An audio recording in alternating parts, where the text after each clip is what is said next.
Well, you got to love it this morning because it's Stevie Wonder. Do I do on KUHSdenver.com. I'm your host, Lowell Whiteman of 360 Performance Talk, and good morning for a Friday. It is awesome. Having a great time here this morning because the sun is shining, there's blue skies, and it's not like 40 below. It is 40 above and going a little higher. Expectation is it could be over 60 degrees by tomorrow. We're having a great time bringing you what we bring every Friday at 11 o'clock. Discussions about performance. And because it's a great weekend for performance with two teams that earned their way into the Super Bowl, the 2019 Super Bowl extravaganza. We have the LA Rams playing against the, gosh, how many times have they been there? Is this their ninth time, I think? It is the New England Patriots. And we're going to talk about not so much the game, we're going to talk about how old can you be and still play? How old can you go? Super Bowl 2019. If the New England Patriots win, it will mean that Tom Brady is the oldest NFL quarterback to ever win the Super Bowl at the age of 41. He professes that he's going to stay in it to win it until he's 45. And then we have Mr. Goff. If he wins, if the LA Rams win, that means he's the youngest quarterback to win an NFL Super Bowl. Interesting stuff. So if we look at all the sports, well, many sports, some of the major sports, such as baseball, I'm looking at greater than 35. Is that too old? Basketball, greater than 35. Is that too old? And then football, well, we're at it right now, greater than 40. That's Tom Brady. Well, we're going to talk a little bit more about that as we talk about the performance. But as you can see, if you're watching me today, behind me, you're going to see film on Saquon Barkley. He was named the 2018 Pepsi NFL Rookie of the Year. Some great stuff. And as I say that, I'm reminded of some other things about the game of football and firsts and considerations for the competition and performance. So I'll talk a little bit. I'll come back to Saquon in a minute, but I'm going to talk a little bit about our NFL commissioner, because Wednesday afternoon of this last week, Roger Goodell finally publicly addressed the infamous no call during the New Orleans Saints LA Rams game that helped get the Rams past the Saints and into the Super Bowl. Now, one play doesn't make a difference. We all know that. It's not going to be just one play that's the difference maker, but it was such an egregious and obvious call. Not even a no call kind of thing. It was very, very egregious if anybody has watched the film of that. So during his State of the League press conference in Atlanta, Goodell admitted that it was a play the officials should have gotten right. But the officials are human, he says. The game is played by human beings. We make errors. And he also promised that the league will look into improving the instant replay rules, but acknowledges that even with the technology, it won't solve all the issues because, again, he repeats, we're human beings. So Pete Prisco and Jamie Eisenberg break down the comments made by Goodell during the Super Bowl press conference, and that's what they brought out of that press conference that Goodell says. Now, you could agree or to disagree with him, but quite honestly, even if they would have caught that play, who's to say that would have been the difference maker for the Saints in bringing them to the Super Bowl? So back to Saquon Barkley, named the Rookie of the Year. Quite the beast, but even though he was Rookie of the Year, it didn't seem to help the New York Giants do better than years past. You can see from that run there against the Philadelphia Eagles that Mr. Barkley is quite the talent, and I'm sure that the New York Giants are going to be building on that for next year. Now, he's been on tape and TV shows since he's been awarded the Rookie of the Year, and there was a Pepsi rookie brunch party in Atlanta featuring the trophy presentation by ESPN's Sam Ponder and Little John and DJ were there as musical artists and guests celebrating that Rookie of the Year presentations. Just to give you some stats on Barkley, he ran for 2,028 yards from scrimmage and joined the Pro Football Hall of Famer Eric Dickerson, who had 2,212 yards from scrimmage in 1983. There are only a handful of players that have over 2,000 yards in a season. And Barkley became the first Giants rookie to rush for at least 1,000 yards, and his 15 scrimmage touchdowns were the most by a rookie in team history. Now, the 5 finalists for Rookie of the Year were Cleveland Browns running back Nick Chubb, Indianapolis Colts linebacker Darius Leonard, and then, of course, Denverites. He was injured, couldn't play in the Pro Bowl, but Denver Broncos running back Philip Lindsay was also part of that crew for Rookie of the Year. And lastly, the Cleveland Browns quarterback that made a sensation with the Browns this season, giving them a shot at the playoffs, Baker Mayfield. So that rounds that out. So very, very interesting list of young players vying for the Rookie of the Year. Now, a couple other things in the NFL that are of note that don't have really anything to do with the Super Bowl and how old you have to be to play. It just has to do with recognizing great works of great people. And one of those is Ben Garland of the Atlanta Falcons. You know, there's a service award that's presented every year. And this year, the official NFL Salute to Service partner named the Atlanta Falcons offensive guard Ben Garland as the recipient of the 2018 Salute to Service Award presented by USAA. The award was created to acknowledge the exceptional efforts. And Garland, if you know anything about what he's done, it is exceptional by members of the NFL community to honor and support members of our military community. And he'll be recognized, Garland will be recognized at NFL Honors, a 2-hour primetime award show. That is going to be on February 2nd. That's tomorrow at 9 p.m. Eastern Time on CBS. That's NFL Honors. And well, it's just a great thing. Just a great thing. Okay, so with that being said, let me share some things before we continue to talk about mindset. That's our first segment about how old is too old? Is it for anybody other than the player to determine when old is too old? Now, I'm not taking away from the fact you got to deliver. You got to deliver results, okay, and make sure that it's part of the aging process, because the youngsters are going to be coming after you. You know, you got to deliver your results. Good morning, Paul. Good to have you here, bud. So before I get into too much of the details about the mindset, let me just add some things here to our share of things. In Super Bowl 53, here's some things to consider. With the New England victory, here's what could happen.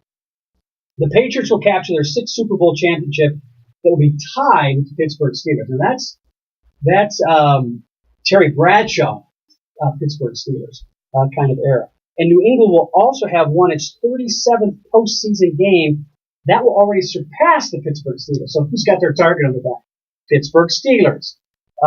Head coach Bill Belichick will join George Halas and Curly Lambeau as the only coaches ever to win 6 NFL championships.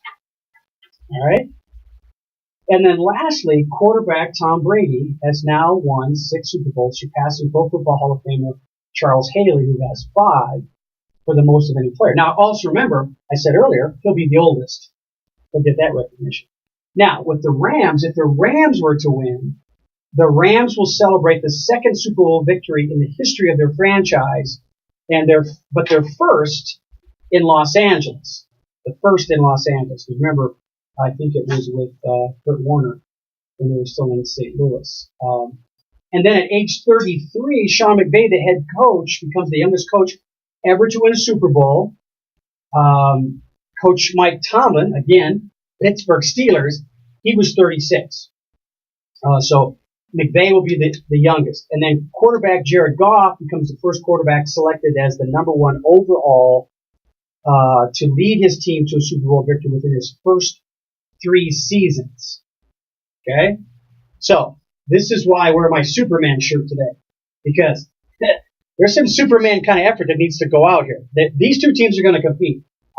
They're both very strong offenses, but I believe it's going to be triple threat. Triple threat's going to make the team, who's going to determine the winner. That's all 3 aspects of the game. Now, that may sound redundant to some of you who watch football a lot, because it's always the first 3 components of the 3 components of football: offense, defense, and special teams. But these two teams are very athletic and very focused in all 3 aspects of the game as a discipline. But depending on the context and energy and attitude of the game, and this is a Super Bowl, for crying out loud. So environment's going to have big influence. It's going to be difficult to maintain a consistent approach with all 3 aspects of the game. So, if you kind of get out of step during the game, what are some things that you might want to consider in setting up your mindset? So I looked to some coaches for some insights on the do's and don'ts. So Coach Walsh, back in the day, his mantra was stand and fight again. And that was in his book. And he lists out a few do's and don'ts. So here's his 5 do's for getting back into the game. If for some reason, whatever it is, because we talk about mindset, it's setting up, I remove the negatives. I'm switching that lead with the positive and saying remove the negatives, so all that's left is positive or neutral. So when we set up our mindset, what are some of the do's we want to use to get back into it? Here's what Coach Walsh says. Number 1, do expect defeat. It's not a perfect world. You're going to have failure. It's a given. When the stakes are high and the competition is working ferociously to beat you, which both teams are going to do that. This is the Super Bowl. If you're surprised when it happens, you're dreaming. Dreamers don't last long. So have the reality, the mindset. Stuff, I was going to say another word, but stuff's going to happen. Like the bumper sticker, it's going to happen.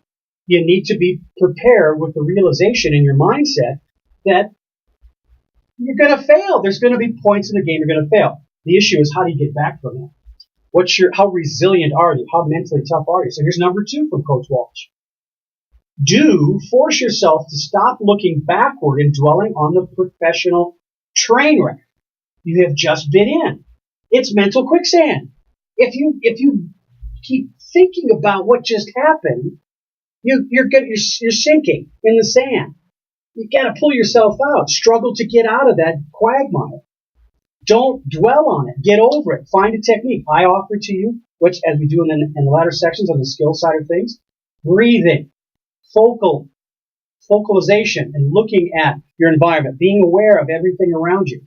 We'll talk about that. So, stay out of the mental quicksand. Number 3, do allow yourself appropriate recovery. Breathing time. So you get to the bench in between series. You've been knocked senseless. You missed a block or you missed a tackle. Give yourself a little time to recuperate. A key word here is little, small amount of time. Don't let it drag on. That's like perpetuating number 2 in the quicksand, that quagmire. Get over it. Offensive linemen, defensive people, when you sit on those benches in between series, look to your teammates, look to your coaches. Coaches, share with your players. Come out of this. Eyeball to eyeball. We've talked about making eye contact and breathing and thinking it through. Don't let it drag on. Here's number 4. Coach Walsh says, do tell yourself, I'm going to stand and fight again. Now, for some of you, you'd have to have both legs, both arms taken off before you resist going into the game. That's just how tough you are. This is a definition of your resiliency, your mental toughness.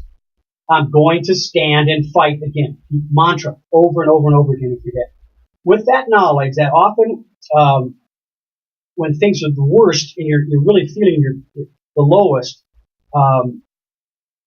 you can imagine your success. And here, appropriately, Walsh references in his Super Bowl victory arrived less than 16 months after the train wreck in Miami. So he had other situations. Reflect on the past. Look at the past as examples of how to Give yourself that energy, that stick-to-itiveness to stand and fight again. Last one, number 5. Do begin planning for your next serious encounter. Small steps. Very small steps. Focus on a fix. You're in control of that fix. Focus on that and make sure that you're working on it. Now, as you might see, if you're watching the show today, in the background, you see some things that, Steve's A-list, and he had Tom Brady at the top of his A-list. Now that stuff are distractions. And this is the lead into the don't list of Coach Walsh is part of his list. And he says, don't ask why me. It is what it is. You got there because you're good. Number 2, he says, don't expect any sympathy. It's all about you. I tell my athletes all the time, it's all, and they fill in the blank, it's all about me. That creates a swagger, a focus on what you're good at in that moment, so that there should be no room for sympathy. Right, Paul? Yeah. Just because you're short, Paul, doesn't mean you can't stuff the ball. Okay? Just a reminder, this is between me and Paul. Okay? It's all good. Number 3, Paul, listen to this one. Don't bellyache. Don't whine and grouse about it. Don't bitch and moan. You see the body language? You can tell the body language of those people who are bellyaching on the sidelines. Get over that. Now, maybe you have to get it out of your system. Maybe that's the kind of emotional control you need to demonstrate to get through it. Well, this is all about mindset on these don'ts, our first segment on mindset. And help the other people around you know when you're done dealing with it. You're moving on. You want to stand and fight again. So that's number 4. Don't keep accepting the condolences. Say to people, hey, I thank you very much. I'm glad you're here, but knock it off. Move away. I get it. We're over with it. I messed up. I missed the tackle. The block wasn't there. I dropped the ball. Whatever it was. I'm done with it. I'm moving on. Help me move on. I don't need your condolences anymore. Lastly, which could be most important and also all-encompassing of the don'ts, don't blame other people. Who's in control of this? Yeah, it's you. You're in control. Oh, my goodness. Good morning. Good morning. Good morning. Steph, I'm so glad you're here with me. Thanks for sharing your day with me. So don't blame others. Don't make excuses. Don't ask for the convalescence to keep going on. Get over it and move on. And I'll have to caveat everything I just said with the do's and don'ts of Coach Walsh by saying it's not easy. It takes courage to follow the do's and don'ts and to stay focused on you and try to move to the side all the things in your day and in your life that distract you. But what I just went through is pretty much all of the mindset segments we go through here on 360 Performance on a Friday at 11 a.m. here on KUHSdenver.com. But I want to just mention a couple more things about mindset before we go on to our next segment. I'm just wondering, we've got 2 quarterbacks playing in the Super Bowl this weekend, and they're of varying degrees of talent. They're both very, very good, or they wouldn't be in the Super Bowl. But number 2, they're different ages. 41 versus, I think he's not quite 30 yet. Let's see, 3rd season. Yeah, he's probably upper 20s. Goff is a pretty good kid, knows the game.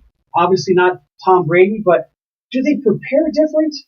When they wake up in the morning, are they removing the negative, focusing what they can do, not making excuses, staying true to themselves first? It's all about me in a way that's respectful to others, but still focused on you first. Because remember, it's hard for you to help others if you haven't already first helped yourself. So focus on you first. And is their preparation today and tomorrow the same as they've prepared all season long, or are there components they're going to emphasize a little bit more for this preparation? I think that Tom Brady's probably got a historical landmark because of how many times he's been there. He's not going to probably add a lot more stuff to it. He may be more in the mode of avoiding things that he knows do not help him to become Superman for the day. Now, Goff, on the other hand, first time, right? He may be looking at and asking questions of others who have been there about some things he needs to do to get his mind right, to get the day going. Now, here's a question for you, because in this situation, and by the way, good morning, Jerica. Glad to have you with me, and Kelly as well. You're listening to King HS Denver and 360 Performance. We're always about performance issues at the human level, making sure that we're looking at enhancing your performance in the way you know you can do it. And we're talking about our theme today, which is Super Bowl 2019, but it's about how old can you be to continue to go on. Brady says he's going to go on until he's 45. I have a post on my Facebook page that is asking a poll of you guys to say, do you think he's going to continue? Yes, no doubt, is going on from here and hit that target of 45? Or is he done? Win or lose, come February 3rd, he's done. Let me know by answering some of that poll question I have on my Facebook page. But as I was going to ask you guys, Brady and Goff are two different people in age, but one of the things that I experience with players at very competitive events is some of them don't like anybody talking to them. So which one of the two of them do you think doesn't want to be talked to? Now, I think a lot of people would think automatically that it's Brady because, I'm sorry, the other way around, that it's Goff. He doesn't want to be talked to. There's too much churning around in his stomach and his head.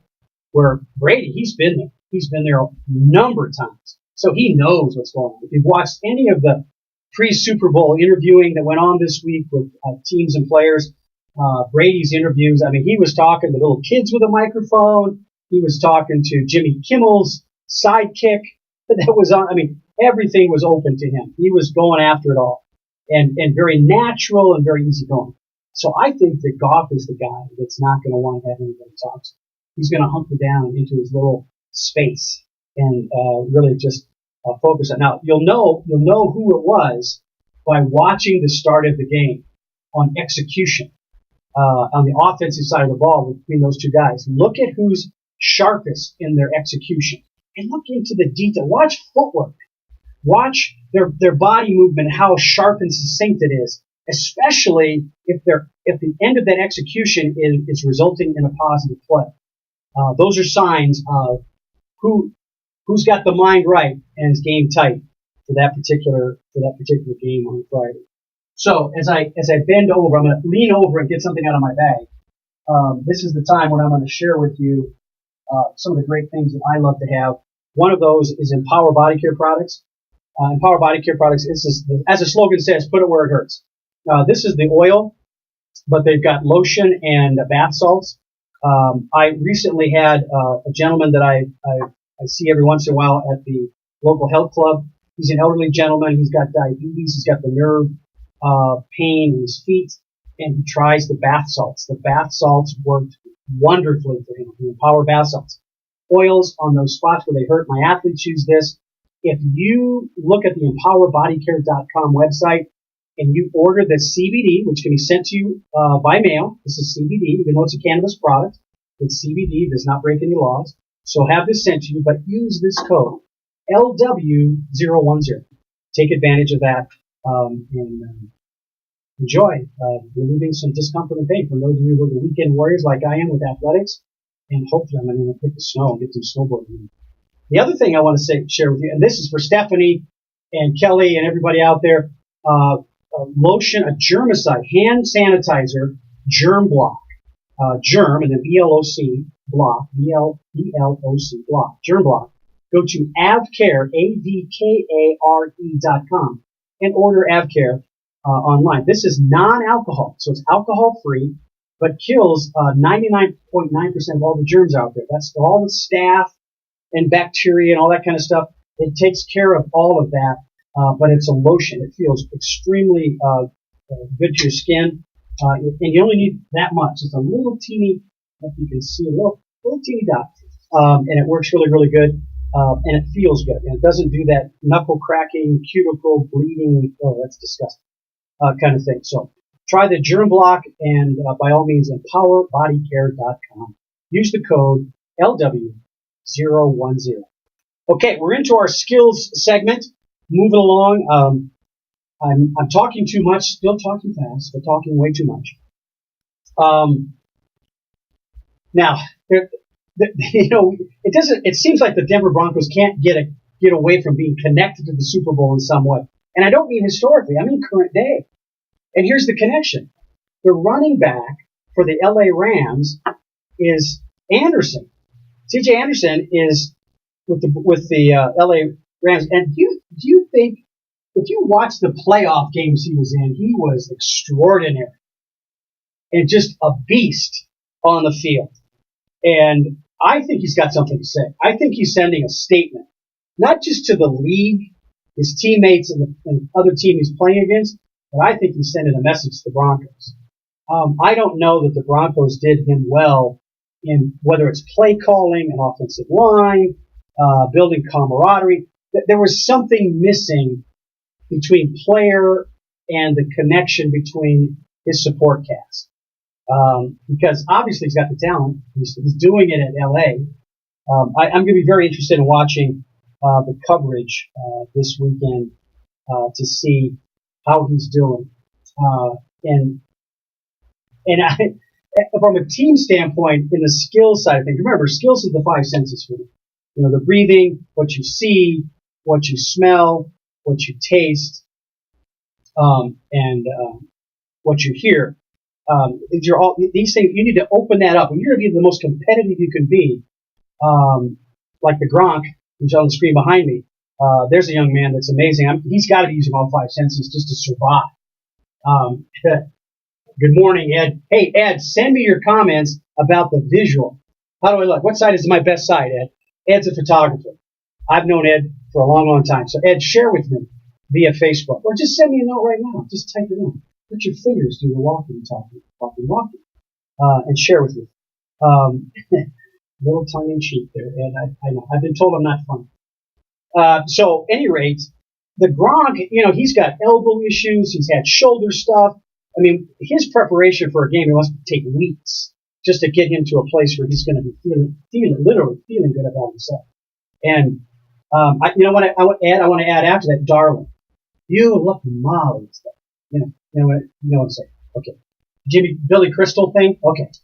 And it's good that I miss you, babe. I really do. We had some great times. So be aware of those five senses for yourself. But when you're watching the Super Bowl, watch those body movements to see who's breathing, who needs to breathe more. I'm thinking the LA Rams, across the board of players on both sides of the ball, have the youngest squad and the least amount of experience with Super Bowl participation. And I think, it could be, I could be wrong about this, but I think they're going to have the biggest challenge. So watch the transition of players for LA Rams. That's a good indicator of, are they breathing? And tell that by how quick they're transitioning. If you see in the first, second quarter, kind of slow, lethargic kind of movement, to the huddle and to the exchange and transition, LA might not be focused on those intangibles in the skill segment of what I talk about, that to keep them sharp. And the same can be said for New England, but watch that on the skills side of things so that you understand just how prepared are they. Now, I talked about execution a minute ago, and in the skills side of things, another indicator of the execution, and remember, you're going to get some pre-coverage of the game, so you're going to get a little bit of film probably if you want to watch this, of what they look like on the field while they're getting ready and warmed up. So look for, heads up, eye contact, people are looking around, so when you see the film, pre-game film, and the warm-ups that they're capturing on CBS, you'll get an idea of who's really ready. When I was working with Colorado State football and other football teams during game day, those are the things I was looking for. And I would literally go up to a player and say, "Get your head up. Look at me straight in the eye. Look me right in the eye. Look me right in the eye," to get focused and give them an example of that intensity. And then, try to relax it, get them to control those emotions. Because as we get into the mental conditioning part of things, which ties together our mindset and skills pieces, that's when we're going to be looking at the environment and the influence of the environment. My belief is this, and I've been around Super Bowl intense events before in all the different sports in addition to football, and it's different. No matter how many times you've been there, like a Tom Brady, the energy, you know what the energy is going to feel like. I mean, Tom Brady knows. Belichick knows. The guys that have been there before, they know what it feels like. They know what to anticipate. But every time they step into the next event, the next Super Bowl, it's got some added punch to it. There's something about it that's different. There's something about how it affects you. And you've got to be prepared to deal with that emotion and manage it so that it stays focused and stays within your control. If you don't anticipate that, like what Coach Walsh said, be prepared. There's going to be failure. Know that up front. Be ready for it and be able to adjust and adapt to those changes of emotions that the environment's going to present to you. Another thing that's not part of the regular season and postseason play that is part of the Super Bowl is the amount of press that's allowed around the field in the pregame scenario and in the hallways going to the locker room. There's more of it and more of an international flavor as well. So you have this additional piece of just bodies, this physicality you're going to feel from the environment.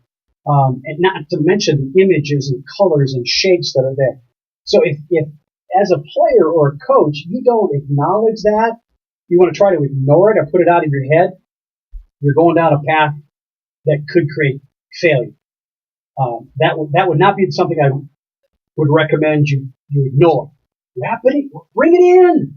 Open your perspective up and bring it in and absorb the environment. Use your skills to support and enhance your mindset. Your mindset that you remove the negatives. You're preparing about who you are as a person. You're putting on that Superman costume and getting the big red S ready to run out there and get after it. And yet you consider the environment. Once you're in it, that's when you got to start delivering. You got to start making it happen. So as I say that, I just want to take a moment and recognize the fact that you're listening to KUHSdenver.com. I'm your host, Lowell Lucky, 360 Performance. So glad that everybody's connected with me today. Ed, thanks for your comments. I'll try. I'll try to eat more bacon, but I don't know if that's going to be possible. But I'll try. Send me your comments and share with me how you're feeling today. And what is your pick for the Super Bowl? And also check out on Facebook my poll about, is Brady going to make it to age 45 as an NFL quarterback and perform at the level that deserves him, entitles him, if you will, a chance to start and continue to play at the level he's playing at today? He says 45 is his magic number. He's 41. He'll be the oldest quarterback to win a Super Bowl if he doesn't. If the team doesn't. So let me know. Go to my Facebook page and give me your vote. Share with me what you think. It's going to be up there for another few days. I think Tuesday is the day it cuts off. So thank you everybody for being with me today. We're going to be moving into our last segment here shortly on performance results. But I want to make sure that when you get a chance, take a look at my website, 360mindset.com. That's 360. The number is 360 mindset.com. And take a look at the application I've created called Time to Focus. And that's 3 words, Time to Focus. It's on iTunes. It's free. And it's a mental focusing app to help you get yourself kind of honed in on the moment. It looks like a game. It plays like a game, but it's a psychological cognitive focusing tool to get your brain connected so that it can make your body work at its optimal levels. And it's, from what I've heard from people and the reviews that are on iTunes, it's hard to put down once you start. I've got people all over the country that have sent it to me directly, as well as commented on the site in its review. So check that out. Time to Focus. It's free on iTunes. Hope you'll enjoy that. It's even for me still. I designed it, but it's still for me hard to put down.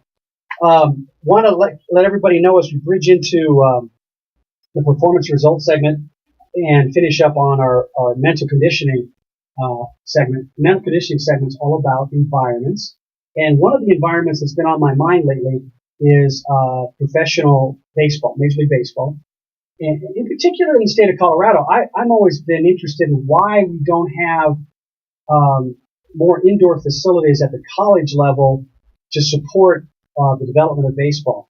And we've got some really talented baseball players at the high school and college level in our state. It just surprises me that we haven't done more with that. Now, as I say that, I'm also waiting for the word from some of my athletes about where they're going to be.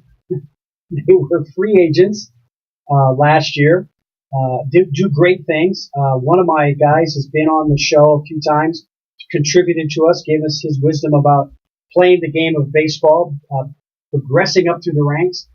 His name is Curtis Granderson. Last year they were the National League Division champions and then got beat by the LA Dodgers and did not make it to the World Series.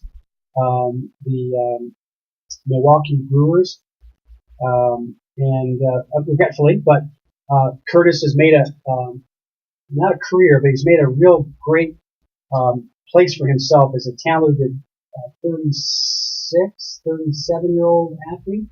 He's beyond that 35 number I mentioned earlier. Excuse me.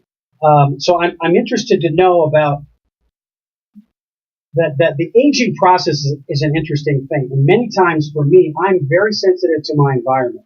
You know, for us that want to be athletes, we have these thoughts about the days gone by, the certain conditions I have to have in my environment in order for me to actually get on the court again and play the game of basketball. It is a mental conditioning realization for me to be able to go to the recreational basketball courts in my area here in Westminster, Colorado, and play the game. There's a lot more prep and consideration for my environment than I ever thought there'd be. And my environment can be brought down into the weeds, like the shoes I wear are part of my environment, making sure they're on properly, they're tied tight enough, the number of socks I wear. And all of those things go into, at my age, being able to perform anywhere close to where I used to perform in the past. And those are important things to consider as we get older. I know from listening to some of the interviews that Tom Brady has done over the years, well, actually over the last few months, there are certain things in his environment have to be in place. And I'm not talking about superstition things. I'm talking about, how his ankles are wrapped and, what kind of gloves he wears and the feeling of the wristbands and any number of things. I know for me, I've got to feel like I'm snuggled. I like to have, tight shirts on and feel like my muscles are still connected to my skeleton. That's not bad. It's an inevitability of the aging process if you still want to think that you can produce and perform on the court or the field. And especially if I go out and hit the fungal bat around with some players, some baseball coaches, every once in a while call me to take a look at some things, and I'll pick up the fungal bat. Or I'll try to throw balls back to kids and show them a particular technique and how to visualize certain things. And I'll come away from there feeling good in the moment, but coming away from those environments feeling not so good. The recovery period is really tough. So that has to do with our environment. Make sure that you've got the right accoutrements in your environment, the right support network in your environment after you've delivered your performance. I'm going to guess for all the players in the Super Bowl in any of the contests that are coming up, because we've got March Madness coming up in college basketball. You need to be aware of your environment. Now, as I say that, many of you probably haven't ever gone to the Mercedes Stadium in Atlanta. It's a very special place. Just ask the Atlanta Falcons. And here's a reason why it's a special place. Do you realize they really put actions behind their statement that they are a family-friendly stadium? What stadium have you ever gone to in any sport that you can get a $2 hot dog or a $3, get this people, $3 barley pop? That's code for beer. Beverage like that. $3. That's not going to happen. You could feed your family for a contest for probably under $50 at a game. That's almost unheard of in today's mega stadium. Jimmy Johnson, Dallas Cowboys kind of environment has 4- and 5-star restaurants in the stadium. But that's a different socioeconomic slice of a country. In general, aren't we supposed to provide this entertainment through sports as a family event? Because the kids eventually are the ones that could become the players, and for sure are the ones that want to watch the players and get close to them. So that Mercedes Stadium is a very special place just from that aspect alone. Now when you look at the construction of it, it's awesome. But let me point out something. When I said earlier about your mindset and your skills adjusting to then the mental conditioning aspect of the environment, because there's been a lot more people in there, a lot more press, that place, it brings it all right down to the field. It reminds me a lot of the University of Michigan field, which holds over 100,000 people. They bring everything right down to the sideline. So you, as a player, you feel like the people in the top rows are right over the top of you.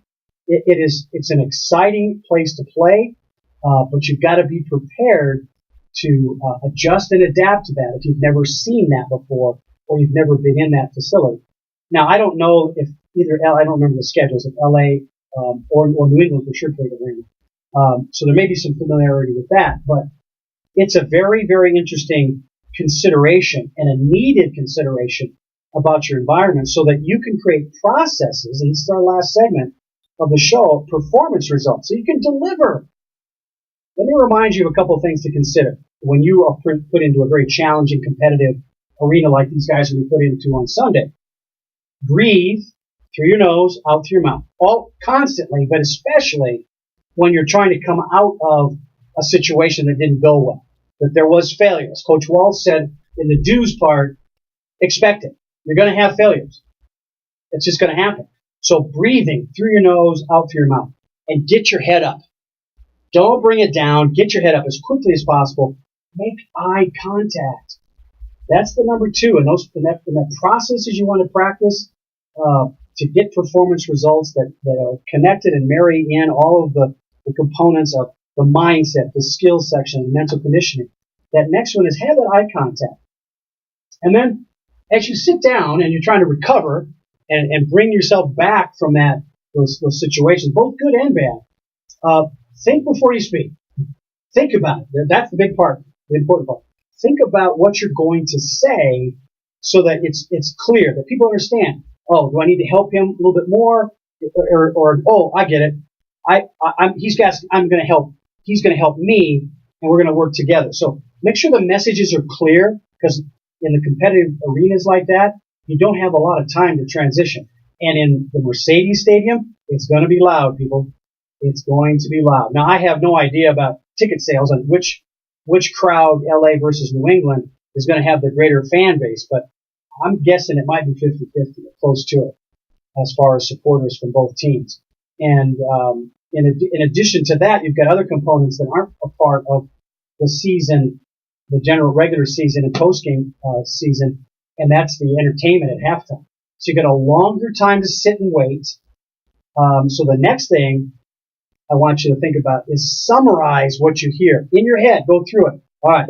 And then separate things out and think about what you hear. Because when you go in the locker room to sit with your performance coach and get the do's and don'ts on this moment of the game with your performance coach, you want to make sure you hear it.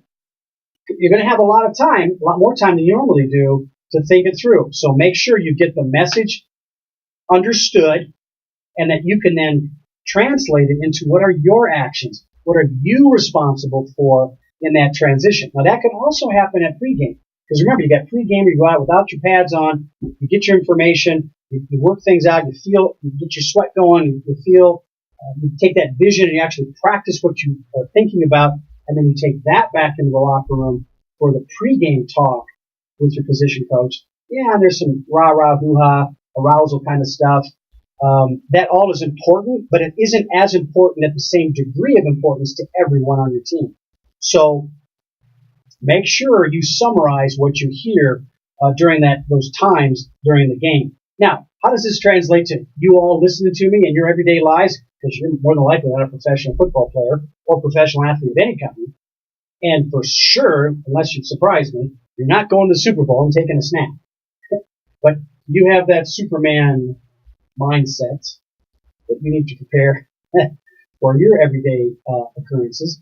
So when you look at what are the processes that help connect my mindset with the skills that are going to help me deliver that mindset and that removing of the negatives in a way that I can be mentally prepared and conditioned for my environment. What are those processes? I've gone through a couple, but here's a couple other ideas to think about when going in creating processes. Time management is a big category, so I'm going to relate to time management a little bit in your review of your processes. Make a plan. Set goals that are smart.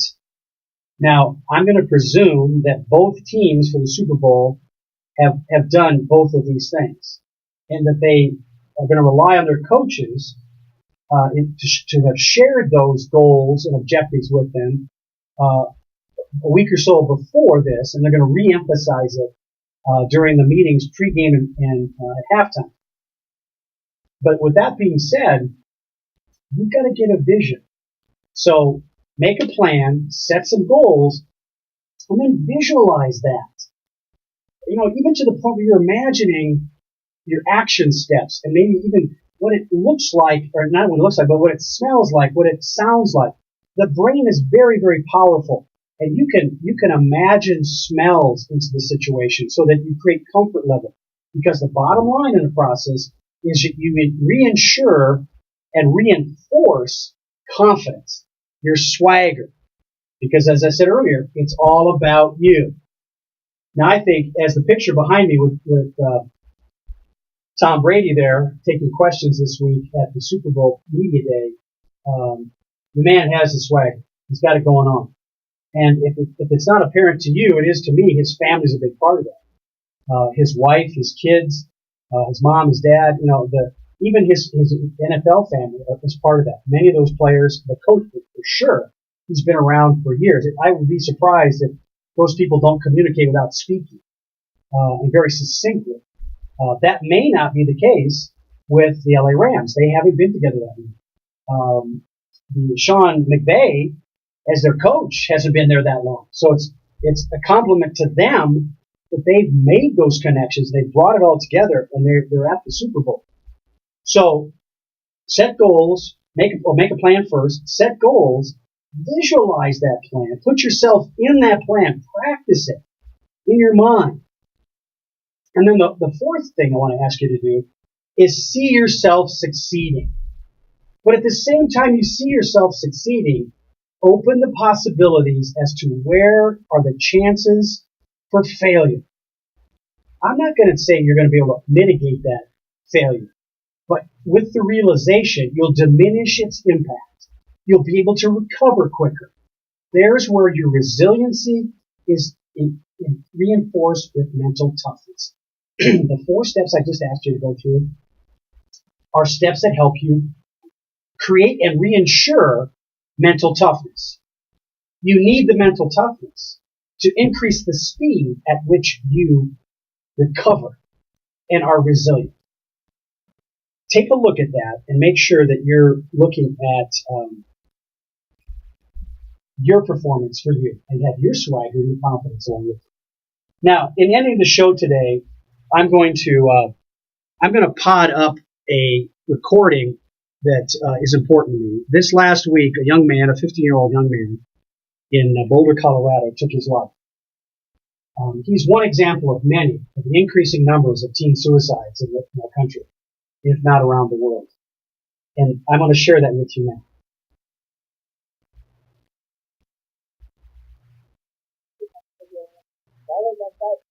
I don't want you looking over my shoulder all the time. Because you know your kids better than anybody else. And if you think you talk different than usual, Acting really down, crying all the time for no good reason, or getting really mad, not able to sleep, or thinking too much, shutting your friends out, or giving a step away, acting reckless, drinking, using drugs, staying out late, suddenly not doing stuff you used to love. or doing stuff that's just not life now. It might be nothing to worry about. It might just be high school. Or it might be something more. You might be depressed, not just feeling down, really depressed. It might be that your kid is thinking about killing himself. It happens. More than you think. More than it should. And people say, I have no idea.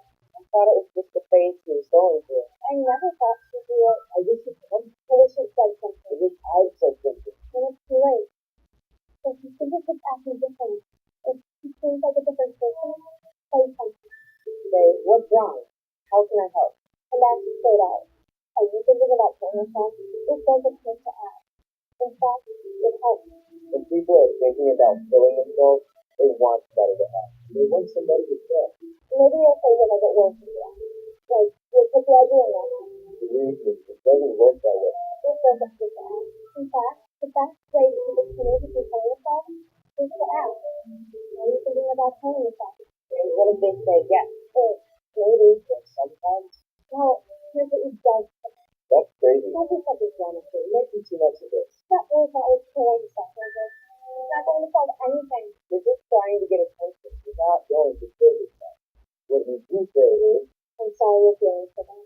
How can I help? We'll get through this together. let's think it straight. A lot of people think about this. Adults, and most of them never try. But some of them do. So if your kid says, I'd be better off dead. Can't live with them. I'm going to kill myself, take it seriously. Find someone who can talk to you about it. Someone who knows how to help. Sometimes kids want to kill themselves because something happens. A breakup, a failure. But sometimes it goes deeper, and it's not going to go away by itself. Get some help. Help your doctor. Or counselor at school. Or your minister. But don't just let it drop. And make sure that your kid always has someone to turn to. Someone you trust. Make a list together. Write down 3, 4, 5 names. Put the suicide hotline number on your seat. Have him keep that list in his wallet. So you always know good at things. It's clear as home and safe. If you have pills she could use to hurt herself, lock them out. You have a gun? Let's just stop it up. Get it out of the house.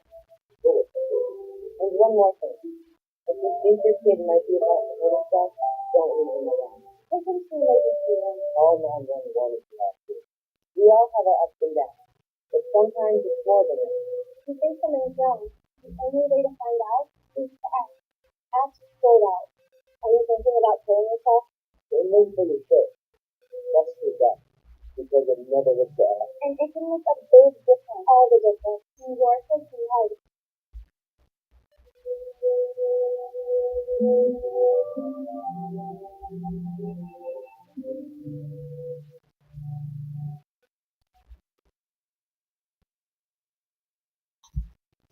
Well, I didn't want to end the show with a downer. I wanted to end it with an awareness of a process that we need to be focused on and understand. And teen suicide is a growing problem in our country because we don't have a process that's around us enough and understood well enough by those who need to understand it. As these young people in this video shared with you, it's a process of asking and understanding it and asking questions of young people so that the family in Boulder doesn't have to realize their 15-year-old son, who they thought was well-adjusted, active, and very positive, took his life. It's regretful and unfortunate. I'm not saying it's going to go away entirely because there are those that have difficulty dealing with the struggles and energy and strife of day-to-day living. But if we don't care about one another day to day in a way that opens our eyes and creates a process of awareness, we're going to continue to have teen suicide grow.